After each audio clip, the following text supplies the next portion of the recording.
Salut les amis, bienvenue sur l'atelier d'Adrien. Aujourd'hui on se retrouve dans mon futur atelier pour vous parler un petit peu de la dalle, de ce que je vais faire exactement et comment je vais le faire.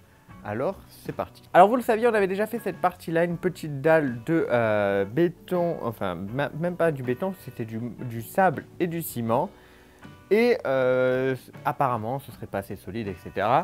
Donc ce que je vais faire, c'est que je vais faire maintenant directement du béton. Je vais utiliser du mélange à béton, donc du sable et du gravier. En plus, le mélange à béton à la tonne, il coûte moins cher que le sable. Du coup, cette dalle, il faudrait normalement la retirer, mais moi je ne vais pas la retirer, je vais faire par-dessus, puisque de toute façon, je dois tout faire au-dessus en termes de hauteur de cette dalle. Je tiens à le préciser que je suis dans une location et que les propriétaires ne payent pas la totalité des travaux. On était assez limité en budget, donc on fait, on va dire, au plus simple, en quelque sorte. En tout cas, à ce qui va nous permettre d'avoir un sol qui va durer quand même quelques années. Hein. Normalement, ça devrait durer assez longtemps. Peut-être qu'il y aura des fissures un petit peu à des endroits, mais ça, c'est pas très grave. Mais en tout cas, le sol va tenir et ça, c'est ce qui est le plus important pour faire un atelier. Et avoir un sol plat, parce que là, c'est le vrai problème. Je vous dis que si ça aurait été une propriété, donc si c'était moi le propriétaire, je serais venu avec une mini pelleteuse, j'aurais tout décaissé entièrement sur une certaine profondeur et j'aurais recommencé de zéro en faisant donc le lit de gravier, le lit de tout venant avant de commencer à faire ma dalle. Donc vraiment, voilà, je sais que les maçons purs vont s'arracher les cheveux quand ils vont voir mon travail, mais il faut vous dire que j'étais dans un budget limité, que je suis dans une location. Et donc moi ce que je voulais, c'était d'avoir quelque chose que je peux utiliser pendant en tout cas toutes les années où je vais vivre ici et assez solide pour que ça reste quand même plusieurs années après notre départ. Donc du coup on va devoir faire sur ce sol qui n'est pas droit du tout et l'inconvénient de ce sol était surtout cette partie là. Alors ceux qui me suivent sur Instagram savent ce qui s'est passé. Les autres, vous dites peut-être qu'il y a une différence avec la dernière fois, c'est tout simplement que j'ai décaissé. Il y avait ici plein de pierres, hein, un peu comme le mur, hein, tout simplement, des pierres qui étaient posées à même le sol et qui n'étaient pas donc jointées, c'était juste avec de la terre. Le sol était bien tassé en dessous, ça a été très long, ça a été très fatigant puisqu'il y avait des pierres, c'était plus des pierres, hein, c'était des immeubles, mais on est arrivé à retirer tout ça. Alors pourquoi j'ai retiré tout ça? Tout simplement parce que si vous vous approchez, tac, tac, tac, tac, tac, ici, vous voyez à peu près que j'ai gagné facilement 20 cm à certains endroits, un peu moins à d'autres, mais en tout cas, j'ai gagné pas mal de centimètres. Et ça, c'était très important parce que ici, c'est les coins le plus haut de notre garage. Et en fait, la dalle arrivait beaucoup trop haut. Ici, elle dépassait la barre noire que vous voyez ici, hein, pour vous dire. Donc c'était trop, on ne pouvait pas faire une dalle de cette épaisseur-là, à cet endroit-là, plus de 40 cm, c'était pas possible. Donc du coup, on a tout décaissé et on a gagné facilement 20 cm sur la dalle. Donc on aura une dalle à certains endroits qui fera tout juste 8-9 cm et à d'autres qui fera donc dans les 20 cm. C'est pas régulier, mais ça va être pas mal et surtout qu'on va renforcer tout ça. Donc là au niveau de la terre, j'ai tassé le plus que je pouvais pour avoir quelque chose de vraiment stable et qui ne va pas s'enfoncer avec le temps. Et dessus va venir se poser ceci. Donc en fait je les ai déjà découpés, je les avais déjà installés avant quand il y avait encore les pierres et quand je me suis aperçu de la pente que ça faisait, j'ai dit c'est pas possible et j'ai poussé tout ça. Donc ces bâches vont venir se poser sur la totalité du sol et qui vont monter un petit peu sur le mur.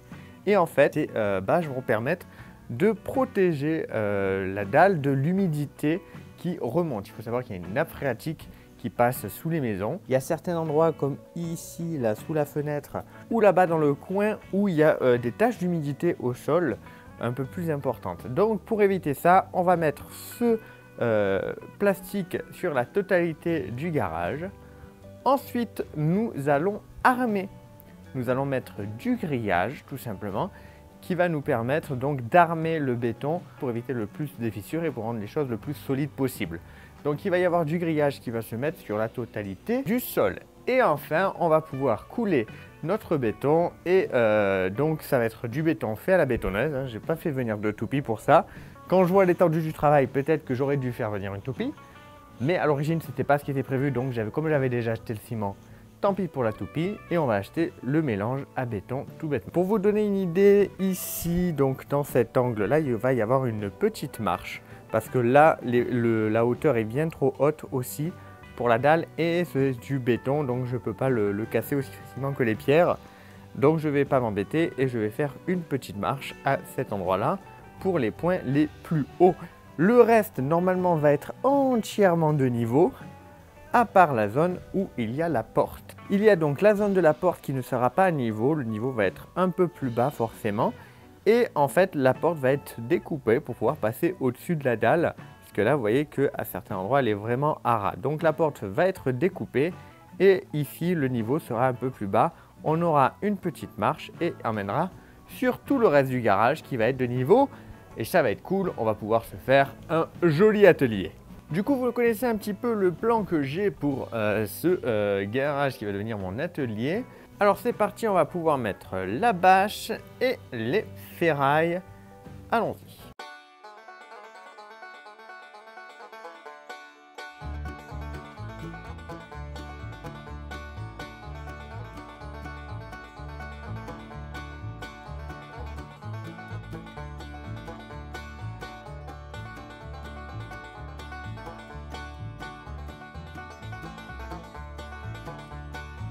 Voilà les amis pour le sol du garage qui est presque prêt. On a fait ces petits poteaux sur lesquels on pourra poser des tiges de bois comme ça. Et on va pouvoir tirer le béton de façon assez droite. Vous voyez qu'ici on a une assez grosse épaisseur. Donc il va y avoir des gravats qui vont être posés pour économiser un petit peu le béton. Puisque j'ai quand même une sacrée zone à faire. Ici on a un coffrage. Puisque là-bas il y aura une marche tout simplement. Parce que là-bas c'est vraiment trop haut. Si je l'aurais pris en compte, ce serait encore plus haut que ce que c'est actuellement la dalle. Donc, j'ai préféré couper là et faire une marche à cet endroit-là. Et donc voilà, les petits poteaux sont partout. Il me manque à faire le coffrage ici autour de la porte. Et donc, il faut que je fasse ça vite parce que il me livre dans pas longtemps. Voilà, ça sera le dernier endroit que je ferai puisque je terminerai par cet endroit-là dans le garage. Ça aura le temps de bien prendre, mais je préfère le faire assez vite. J'essaierai de vous faire des plans de temps en temps, tout simplement. Donc, alors au boulot. Bon les amis, on se retrouve le lendemain. Il s'est passé plein de choses et j'ai pas pu filmer parce que je j'avoue qu'il y a eu plein de prises de tête du coup. Quand les 4 tonnes sont arrivées, comme un maçon m'avait conseillé, même il m'avait conseillé moins, j'ai bien compris que ça ne suffirait pas à faire toute la dalle. Du coup, on a dû procéder autrement et on fait juste une dalle de propreté, un peu comme on avait fait de l'autre côté. Mais voilà, on va faire juste une dalle de propreté où on peut marcher, où on va pouvoir ne pas se casser la gueule toutes les 30 secondes et où on pourra passer le balai ou l'aspirateur un peu plus facilement. Mais voilà, donc du coup, ça a changé pas mal nos plans. Pas de trucs à niveau, tout ça. On fait ça à la taloche. C'est pas beau. En tout cas, c'est moins beau une fois que c'est sec. Il y a plein de marquages, plein de différences et tout. Des bosses, des creux, mais on est quand même sur quelque chose de bien mieux que ce qu'il y avait avant. Et c'est ça qui est important. Donc là, je filme vite fait avec mon téléphone. J'ai pas mon micro, je vais vous donner le micro du téléphone, je m'en excuse. Mais on est voilà donc là-dessus. Et je vais vous montrer un petit peu comment je procède du coup. Mais je ne pense pas pouvoir faire de time-lapse parce qu'il fait chaud. Donc je vais me mettre torse nu. Voilà, vous n'aurez pas d'avance rapide, mais vous allez voir à peu près ce que je fais et je vais vous le montrer tout simplement avec le petit tas qui est là-bas, comment je vais procéder. Donc une fois que vous avez ramené ça avec votre brouette, l'objet essentiel sera le râteau. Vous allez hop étaler. Donc là malheureusement j'ai la jonction ancienne dalle, nouvelle dalle à faire. Je sens que ça va pas être une partie plaisir. Mais en gros, hop, vous allez pouvoir étaler votre mélange. Dans le mélange à béton, vous avez des pierres assez grosses. Et quand on fait la spatule, on n'a pas envie de tomber sur ces pierres parce qu'elles vont nous poser problème. Et donc avec le râteau, en fait, vous allez taper comme ça. Du coup, tout le sable et les graviers un peu plus fins et le ciment va remonter et les grosses pierres, elles, vont être enfoncées. Et donc voilà, il va falloir que vous amusez à tapoter sur tout le long. Je vais vous montrer la différence tout de suite. Hop. Quand on passe la spatule, voilà, sur une zone, vous voyez, ça fait des petits, il y a les graviers en surface, vous voyez, ils ressortent ici, et du coup, ça pose problème pour faire quelque chose de bien lisse, parce que le gravier qui sort à moitié du sol, c'est un gravier qui n'est pas solidaire et qui va pouvoir sauter. Par contre, une fois qu'on aura fait ça, et là, vous n'entendez rien qu'au bruit. Qu'on gratte moins, c'est plus lisse, c'est plus facile à travailler. Et donc vous n'avez pas tous les gros cailloux en surface. Donc voilà, maintenant je vais faire tout le reste. Comme je vous l'ai dit, pas de timelapse pour vous. On se retrouvera sûrement pour la fin. Et voilà les amis, on se retrouve plusieurs semaines même après, hein, puisque ça fait plus d'une semaine que la dalle a été faite de ce côté là en tout cas. Donc on peut commencer à poser du poids et ça fait du bien. La dalle est terminée, ça a été quand même une assez grosse galère. Ça a mis plus de temps que prévu, ça a été plus physique que prévu. Donc là vous pouvez voir les jointures avec du coup les dalles un peu plus récentes, hein. Mais c'est comme ça. Niveau matière on n'avait pas assez, donc ce qu'on a fait c'est qu'on a jointé avec la première dalle que l'on avait fait sur la chaîne. Donc celle-ci n'est pas au final renforcer tout ça, mais je pense que c'est pas grave. Au niveau de la couleur ça va changer, hein. Ça sèche petit à petit, ça devient bien blanc petit à petit. Il faut juste leur laisser le temps. Donc voilà, il y a des jointures, il y a des bosses, il y a des creux, il y a des strass de spatule, mais honnêtement, je pouvais pas faire mieux. Avec le budget que j'avais, c'est-à-dire moins de 500 €, je pouvais pas faire mieux, clairement. Donc voilà, tout simplement. Maintenant au moins on a un sol où je peux marcher, où je me casse pas la gueule. Et donc on est content là-dessus. Malheureusement le fait que on est mal apprécié la quantité qu'il nous fallait a fait que j'ai perdu beaucoup de temps à faire les piliers, tout ça pour rien au final. Mais bon, écoutez, c'est pas grave, on y est arrivé. Là au niveau de l'évacuation, j'ai fait un coffrage. Là pour l'instant du coup on a un gros trou. Mais à terme, soit je vais monter donc les rebords sur lesquels pose la plaque et la plaque va être plus haute. Soit je vais faire un truc en bois que je vais poser dessus, donc comme un deuxième couvercle. Tout bêtement, donc là c'est pas une fissure que vous voyez encore une fois, c'est une jointure. Donc voilà, enfin la dalle est faite. Ça a mis beaucoup plus de temps que prévu. Du coup les amis, je vous l'ai dit, ça a pris beaucoup plus de temps que prévu et malheureusement vous l'avez vu, ça a eu un impact sur la chaîne. Vous n'avez pas eu de vidéo pendant 3 semaines. Je tiens vraiment à m'excuser de ça. C'était vraiment pas prévu, mais cette dalle a été tellement compliquée au final à faire, tellement physique à faire. D'ailleurs, gros big up à ma femme qui, malgré ses douleurs au bras, elle a pu m'aider, mais elle m'a vraiment beaucoup aidé. Et donc, un élan d'un ciel, je t'aime bébé.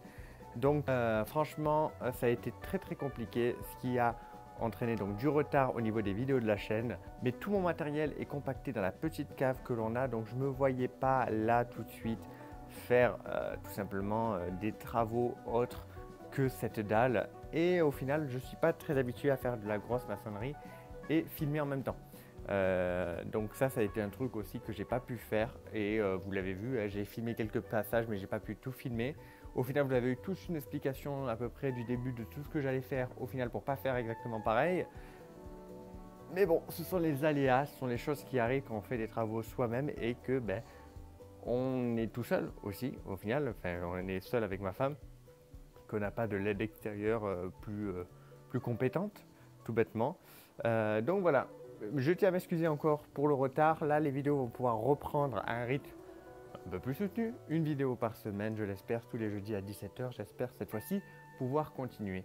Maintenant que le sol est fait, il me reste les jointures à faire, m'occuper un petit peu du plafond. Ça, ce sont des trucs assez rapides à faire. Et ensuite, on pourra enfin commencer à installer notre atelier dans ce garage. Écoutez, vivement ce moment. En tout cas, je tiens à vous remercier d'avoir regardé cette vidéo jusqu'au bout. Merci à vous. N'hésitez pas, si vous souhaitez me soutenir, vous le pouvez dans la description. Je vous dis à très vite. Bye bye tout le monde.